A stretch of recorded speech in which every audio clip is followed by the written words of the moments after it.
de fase 3 entre 9.000 voluntarios. Hablamos con el doctor entonces Esteban Marini. Gracias, Hugo Machiavelli soy, doctor, mucho gusto. Gracias por la atención.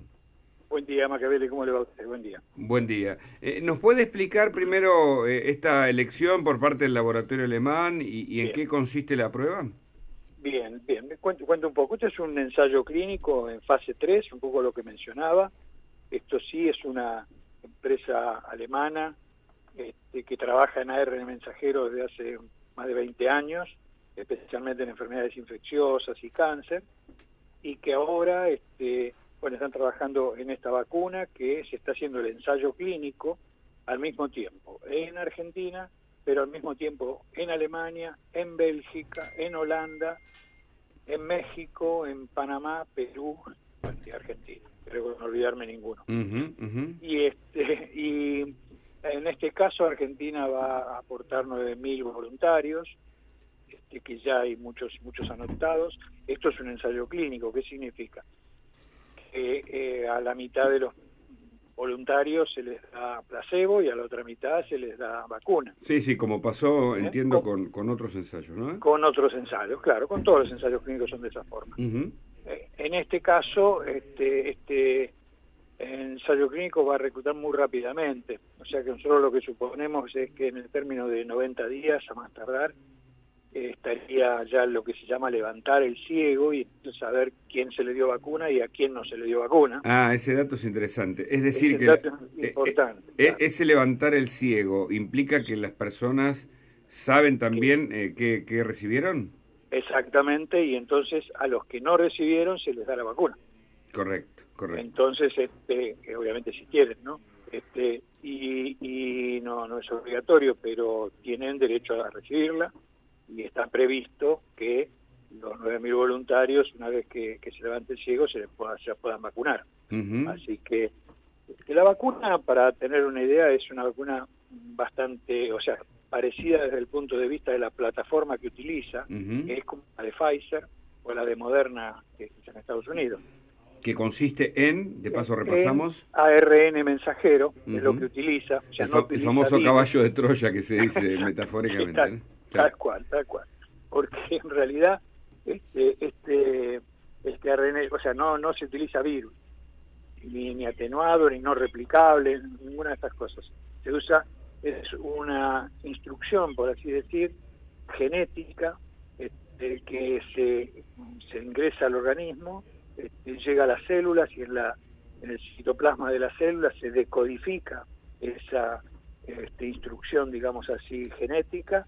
¿Para qué? Para que el organismo produzca una reacción inmunitaria ante un cuerpo extraño y producir anticuerpos, en este caso específicamente contra el COVID, ¿no? Contra el virus del COVID-19. Esto así, en forma muy resumida, sí. El proceso, ¿no? Pero muy claro y pedagógico, doctor. Hablamos Bien. con Juan Esteban Marini, el director del Hospital Evita Pueblo de Berazategui, que participará de esta prueba interesante de testeo de laboratorio CureVac. Entiendo por lo que veo en la gacetilla que los laboratorios Bayer, o el laboratorio Bayer, el gigante de la industria que todos conocemos, tendrá a cargo la farmacovigilancia de esta nueva vacuna. Sí, eso es muy importante, eso, porque primero... Es la supervisión epistemológica, digamos, que nosotros decimos... un poco así, exacto. De lo que decía Bourdieu, por ejemplo. Claro, este es el seguimiento, además, una vez que... Hay que tener en cuenta que todas las vacunas que en este momento se están utilizando, todas están en fase 3. Sí, está claro. Todavía no tenemos vacunas en fase 4. Claro, incluso la de Pfizer, ¿no? Incluso la de Pfizer. Entonces, ¿por qué en fase 3? Porque si bien uno ya ha llegado al número aproximado, que es alrededor de 40.000. 40.000 es el número mágico, digamos, el número clave, ¿no? Es el número clave que se utiliza. En este caso, en este protocolo, es 37.800. Pero bueno, aproximadamente. Que quizás pueda prolongarse unos días más y llegar a 40.000 un poco más. Depende un poco de cómo, de qué cantidad de pacientes. ¿Cómo se llega a 40.000? Entre todos entre el hospital que usted dirige, el Evita Pueblo de Berazategui y otros, digamos, ahí es donde se suman. Claro. la cantidad. En total, claro. Correcto. En estos 38.000 cuando hablamos es en todo el mundo. Ah, correcto. O sea, Ahora sí, ahora sí. Claro, o sea, nosotros vamos a aportar de esos 38.000 a Argentina 9.000, que es un número muy alto, teniendo en cuenta todos los países que participan. 9 por 4, ¿no? O sea, casi una cuarta parte. Exactamente. Y doctor, escúcheme, Sí. ¿por qué hay estas dudas o es parte del mito, de los rumores que circulan, no sé, digamos, se hacen ficción o para incluso ir contra ellos, tanto para los antivacuna, digamos que es un peligro porque no solamente hablamos del problema frente al coronavirus, sino que los antivacunas es un movimiento muy peligroso, sobre todo por los chicos que a veces no son vacunados por sus padres. Pero digo, sacando ese sector que obviamente, digamos, sería muy extremista, ¿por qué se habló tanto de la posible mutación genética en este tipo de vacunas? De eso, ¿puede ayudarnos a comprender? El tema es un poco así. A ver. Lo que se está haciendo en este momento es estudiando estas nuevas cepas que van apareciendo. O sea, aparecieron las primeras, apareció la cepa conocida como la británica, que aparentemente las vacunas que se están dando, todo el grupo de vacunas que hay, en este momento, bueno, cubrirían esa cepa. Pero bueno, aparecen en Brasil y estaban la cepa de Manaus y la cepa de Río, y ahora sobre todo algunas cepas en África que no se conocen mucho. Y entonces acá lo que se está haciendo ahora es lo que se llama la secuenciación del virus. ¿Qué es esto? Es que una vez que a alguien le hace la PCR real time para hacer el diagnóstico, y uno dice, ¿tiene PCR positiva? Bueno, es positivo. Ahora, ¿es positivo con qué cepa? Bueno, para eso hay que hacer esa tarea y entonces poder establecer a qué cepa pertenece. Esto hoy se está haciendo en muchas partes del mundo, son trabajos inclusive paralelos a los protocolos. Se hace en Argentina, hay 2 centros en Argentina por lo menos que yo conozco que trabajan muy bien en eso, como es el Malorano, uno de ellos, y el otro hay un grupo que es el Grupo País, que trabaja en algún hospital público también, y que pueden hacer, ya digo, el poder diferenciar y establecer qué cepas son. Ahora, esto no está exento que el virus haga algunas mutaciones y vuelva a haber otras cepas.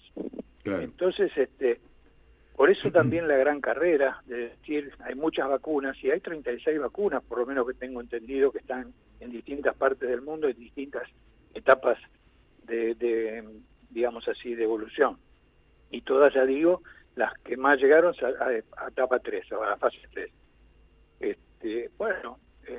La realidad es que hay ciertas cosas que no se saben. Si todas las cepas que pueden ir apareciendo, las vacunas las van a ir cubriendo, uno sabe que seguro los va a beneficiar y que además, en el caso de tener la enfermedad por haber contagiado, porque no evita totalmente la vacuna que alguien pueda contraérsela, va a ser con mucho mejor pronóstico y con mucha más baja mortalidad. Eso sí se sabe y entonces es importante. Ahora, también para hablar de que la vacuna es la solución, estamos muy lejos. Hay que pensar que hay que tener vacunado arriba del 70% de la población, cosa que estamos muy alejados en todas partes del mundo. O sea, no Argentina, en todas partes. Así que es un proceso de esta pandemia, realmente la segunda pandemia, por así decir, del siglo XXI, que ya es la segunda que tenemos. Empezamos con el H1N1 y ahora con esta, el que tiende a seguir, que si en esta segunda etapa, hay que tener en cuenta lo que está pasando en Europa. Nosotros habíamos hecho una pequeña observación epidemiológica un tiempo atrás y veíamos que lo que estaba pasando en España 9 semanas después pasaba en la Argentina. Qué bárbaro. Cuando uno iba además hacíamos la curva y encontrábamos que iba exactamente, pasaba esto. Bueno, yo comencé el programa hablando de eso, que de algún modo la ubicación que tenemos, tal como culturalmente hemos aprendido y vemos en el planiferio, nos ayuda, por un lado, aunque estemos lejos, también a visibilizar lo que puede pasarnos, mirando no solo a Europa, sino también incluso en la región, ¿no? Claro, justamente. Además, en este momento, con las cepas aparentemente de Brasil, estas de Manaus, Ríos, etcétera, parecería ser bastante más contagiosas, y estamos, digamos así, Argentina en este momento está teniendo menos índice de crecimiento de infecciones que los países vecinos, pero todos los demás están muy altos, ¿no? Entonces, por eso, cuando algunos funcionarios mencionan de cerrar las fronteras, etcétera, tienen una lógica bastante razonable, ¿no? Porque eso es, bueno, sin ir más lejos, los que vinieron de estos jóvenes que llegaron hace poco, que fue tan público, contagiados en un avión, 44, pero en el avión había 150 personas, ¿no? Claro. Entonces esto se multiplica, ya no se puede hablar de burbujas ni nada de esto. Yo creo que de cualquier manera hay que hacer hincapié en algunas cosas que por ahí se pierden y que son, a pesar de ser tan repetitivas, como es el distanciamiento famoso, el hecho del barbijo. El barbijo ha habido también detractores del barbijo al principio, inclusive hasta organizaciones internacionales importantes, como que el barbijo tenía ciertas dificultades, y a veces sí, que a veces no. Bueno, en realidad hoy se comprueba que el barbijo además mejora las defensas a nivel de la nariz, que es donde además ingresa la mayoría de esta enfermedad, ingresa por la nariz, y después entre las vías respiratorias, aumenta las defensas locales de la nariz y las vías respiratorias. O sea, cuán importante es esto del barbijo, no es una cuestión menor, es muy importante. Yo creo que hay que revalorizarlo. Porque si no se va a poner un tapaboca, que a veces está mal puesto, con la nariz al aire. Bueno, esto puede salvar la vida a alguien, concretamente. Entonces, cuando uno ve a veces, yo estaba en Buenos Aires, en la ciudad, y bueno, claro, restaurantes abiertos, lugares muy cercanos, gente muy cerca. Yo entiendo perfectamente, todos queremos poder estar un poco más liberados, pero realmente en restaurantes a 1 metro de distancia, sin barbijo, porque estamos en el momento de comer y que nadie nos va a decir nada, es un tema que hay que persistir en eso, el lavado de manos y el aislamiento lo máximo posible, y la mayoría de actividades al aire libre. Esto es imprescindible, porque fíjense que inclusive en Europa, Inglaterra, Alemania, están volviendo casi a fase 1 en algunas áreas, directamente, y volviendo al aislamiento, porque no hay muchas otras cosas que permitan esto resolverlo. Tal vez acá el problema es que se fue muy a fondo en una primera etapa sin discriminar en algunos momentos algunas situaciones que afectaron también, y ahora es más difícil volver a ese tipo de regulaciones, pero... Sí, de todas las formas es difícil. Yo lo que sí sé es que, ejemplo, mi hospital, nosotros teníamos una terapia intensiva con 8 camas, hoy tiene 32 camas. Eso está muy bien. Equipada como nunca, realmente. No, y además hay que decir que la Argentina, a diferencia de otros países, incluso de la región, estuvo lejos, salvo algún episodio del interior del país, estuvo lejos del colapso sanitario, ¿no? Exacto. Bueno, eso permitió eso. Por eso digo que por ahí hubo un aislamiento anticipado con esto, pero nos permitió equipar a los centros. Esto a mí me permitió que en el mes de julio-agosto, que para nosotros fue del año pasado, ¿no? Que fue más complicado, tuvimos 20 y pico de pacientes en la asistencia respiratoria mecánica. Claro. Hoy tenemos de COVID 2 nada más. Claro. En asistencia respiratoria, ¿no? Claro, la terapia tiene obviamente más pacientes. Pero, pero quiero decir que eso no lo hubiera sido desastroso si nosotros hubiéramos enfrentado eso con 8 camas, ¿no? Claro. Doctor Marini, hablamos con Juan Esteban Marini, el director del hospital Evita Pueblo de Berazategui, a propósito de este ensayo, pero quería hacerle 2 preguntas. La primera es sobre... yo le hablaba de esta versión equivocada, seguramente, del prejuicio que pudiera provocar una vacuna en cuanto a mutación genética, esa vulgaridad que se instala de algún modo entre sectores que, dicen, no, guarda con esa vacuna porque se te mete en la genética.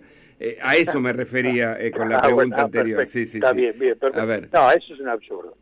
Y es un absurdo el ARN mensajero que será ácido ribonucleico en el caso de estas de ARN, ¿no? Sí. En el caso de esta vacuna, que no utilizan virus, en realidad el ácido ribonucleico, una vez que ingresa, deja, digamos así, esa información no actúa, si bien esto tiene un código genético, pero que no entra en el ADN, que es lo que puede hacer modificar algo de esto. Y ese ARN, una vez que transfiere ese código genético, desaparece. Correcto. Así que no tiene ninguna posibilidad de eso. Puede ser que tenga mayor efectividad o menor efectividad. Bueno, eso veremos. Claro.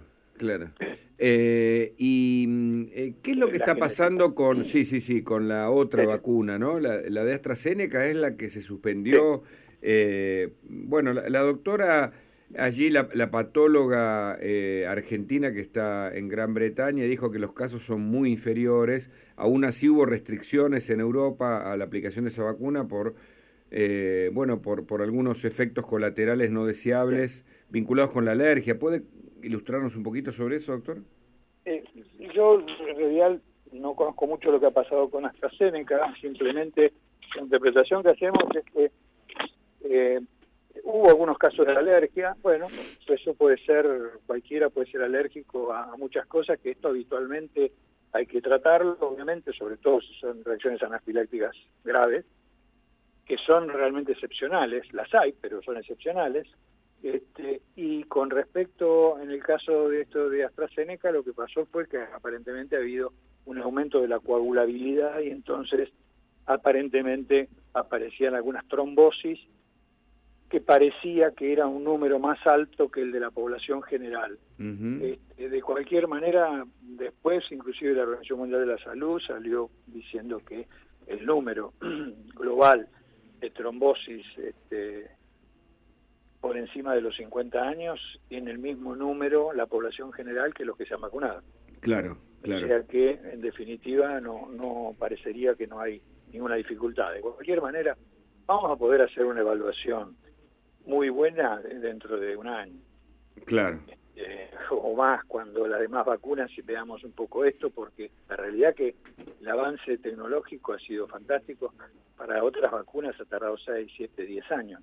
Claro. Y esto, en 9 meses estamos con una vacuna que en muchos casos está dando resultados importantes, con aumento importante de los anticuerpos. Claro. Lo que no significa, nosotros nos vacunamos contra la gripe todos los años. Sí. Y bueno, yo ayer me vacuné contra la gripe, doctor. Ayer, por primera vez en mi vida, por recomendación médica, tenía la fantasía, usted sabe, por eso es muy importante este tipo de notas, porque también ilustran, educan, como diría, educando al soberano, en el sentido de que evitamos fantasmas que se divulgan a veces de boca a boca y que nada tienen que ver con los hechos científicos de verdad. Y yo no me había vacunado hasta ahora, primero porque soy un hombre joven, no, mentira. No tan joven, ya creo que estoy en etapa de vacunación, pero en todo caso, ¿sabe cuál era el mito que funcionaba en mi cabeza? Que si uno se vacunaba contra la gripe, el sistema autoinmune perdía algún poder, digamos, como si fuese un superpoder, porque uno le aplicaba algo al exterior. Y en verdad me dijeron, no es así, pero ayúdenos porque de paso también se lo explicamos a la gente, ¿no? Claro. Bueno, esto es efectivamente así como dicen. En realidad acá ha habido dos cosas que, digamos así, en los últimos 2 siglos, por así decir, o el siglo y medio, que ha salvado más vidas. Y dos cosas son. Una fue el agua potable y la otra fue una vacuna. Esto está comprobado en el mundo, no es claro. que lo diga yo, es algo conocido. Las distintas vacunas han erradicado hasta algunas enfermedades. Entonces, la realidad es que las vacunas son buenas. Ahora, después cuando uno politiza la situación y empieza si la vacuna está hecha en un lado o está hecha en otro país, o si está en Asia o en África o en América, o cuál es la efectividad de esa vacuna. Nosotros tenemos vacunas que usamos para la gripe, en muchos casos, y más de uno se ha vacunado contra la gripe y después se agarró una pequeña gripe. Obviamente, o sea, pero lo que lo ayudó, y seguro que lo ayudó, ¿no? Las vacunas son buenas, no cabe ninguna duda. No, pero digo, ¿cómo actúa la vacuna en relación al sistema de defensas, al sistema inmunológico? ¿Juega? No, lo hace ejercitar, en definitiva. Claro. Lo hace ejercitar. Eso está bueno, Lo está entrenando, en definitiva. Por eso muchos van a decir, se va a escuchar por ahí, Bueno, pero si uno se da la vacuna contra la gripe o se ha dado la BCG cuando era chico, está en mejores condiciones que si no se hubiera dado ninguna vacuna. Bueno, esto posiblemente sea así. La realidad es que en lugares donde no se ha conocido una enfermedad y nunca han tenido ni cercanía, ni conocimiento, ni a través de la vacuna, ni a través de haberse enfermado, realmente es gravísimo porque, bueno, esto ha pasado con la tuberculosis en algunos lugares, donde no conocían ni la enfermedad, y entonces la mortalidad fue altísima. Claro. Así que en ese sentido hay que confiar en las vacunas. Estas vacunas, ya digo, tendremos los resultados finales dentro de un año. Ajá. Por suerte las vacunas están mostrando ser seguras, que es un tema importante, y después la efectividad, si es del 60, 50 o 96%, y puede ser. Pero hay que saberlo después de la fase 3. ¿Esta inicialmente requeriría también 2 dosis o no se sabe aún, doctor? Tiene 2 dosis, sí. Tiene 2 dosis esta vacuna de CureVac y Bayer. Tiene 2 dosis, la primera, por supuesto, y a los 28 días la segunda, que es un refuerzo de la primera. Y bueno, y después un seguimiento, en este caso de los que entran al protocolo de investigación, tienen un seguimiento por el término de 13 meses que dura el trabajo, sí. el protocolo. Después seguramente se va a seguir extendiendo, pero los controles son telefónicos, así que en definitiva los posteriores, así que son bastante más sencillos. Claro. Doctor, pero bueno, dos últimas. ¿Qué piensa usted de la segunda ola, que ya aparece como una alarma o algo incipiente en la opinión pública, en el mundo científico y también a partir de lo que está pasando en la región? ¿Usted qué piensa? ¿Cómo nos va a pegar a nosotros? Yo siempre soy optimista, ¿no? Por naturaleza soy optimista, pero soy optimista, pero reforzando que hagamos todo, por eso hoy volví a hablar del barbijo, lo que ya es un tema remanido, pero no importa. Digamos, todo esto es importante. Si nosotros pudimos llegar a julio, agosto del año pasado, que ya digo, fue el momento, el pico más difícil, sí. Con poca información, nosotros ahora hemos aprendido. El sistema de salud aprendió muchas cosas esto es lo que no sabíamos. Sí. Por otro lado... Tanto para el tratamiento incluso de los afectados como para la prevención, ¿no? Exactamente. Nosotros hoy, los hospitales adquirieron un know-how, como se dice. El know-how del manejo respiratorio de los pacientes en las terapias intensivas, con ese tipo de pacientes, que son pacientes que se los pronan, se los ponen boca abajo. Bueno, hay una serie de mecanismos. Incluso con el uso del respirador artificial me han dicho que el pulmón se comportaba distinto a otras afecciones que al principio no se sabía, ¿no? Exactamente. Bueno, hoy hay una experiencia importante por la cantidad de pacientes que se han ventilado, y entonces estamos en mejores condiciones, aprendimos, y por otro lado nos va a encontrar el invierno con todo el personal por lo menos de salud vacunado, seguro, porque yo en mi hospital el 95% de la personas ya están vacunadas, de los trabajadores del hospital, empezando con los de terapia intensiva, pero los de guardia, bueno, ya la mayoría, así que yo creo que en ese momento estaríamos en mejores condiciones preparados. Ahora, después, si viene una cepa nueva, más contagiosa, bueno, ya esta cuestión veremos cómo evoluciona, pero me da la impresión que, ya digo, siendo optimista, es encontrarnos en mejores condiciones, encontrarnos inmunizados a una gran parte de la población, o un porcentaje por lo menos de la población, podemos llegar a estar, bueno, quizás en una mejor condiciones. Pero bueno, cuando uno ve en Europa, y comentaba lo de las 9 semanas después, realmente es No lo quiero llevar a usted a la pregunta por qué Chile obtuvo más cantidad de vacunas o Brasil que nosotros. No lo quiero meter ahí, pero... Lo que pasa es que Chile tiene la población de la provincia de Buenos Aires. No, pero no importa, la cantidad de vacunas obtenidas, digo. Sí, yo no sé exactamente cuántas recibió Chile, pero la realidad es que la población de Chile es la cuarta parte de la Argentina, ¿no? Así que en proporción, obviamente, siempre va a ser más alto. Esto es como cuando uno dice, bueno, vacunar el 50% de Israel es mucho más fácil que vacunar el 50% de Estados Unidos, ¿no? Sí. Porque uno tiene 9 millones y otros 350 millones de No, habitantes. no, está bien, pero no me refería a la proporción, sino a la cantidad de vacunas que llegaron, lo mismo a Brasil, o por qué la Pfizer no llegó acá, ¿no? Son preguntas que uno tiene como ciudadano incluso. Sí, yo en realidad lo que conozco de Pfizer es simplemente algunas cosas que salieron en los medios, ¿no? No más que eso, donde parecería que no era digamos, lo que solicitó o las garantías que pedía eran demasiadas para la Argentina. De cualquier manera, es muy fácil exigir y pedir precios muy altos en momentos donde todo el mundo quiere comprar, ¿no? Esto es la ley de la oferta y la demanda.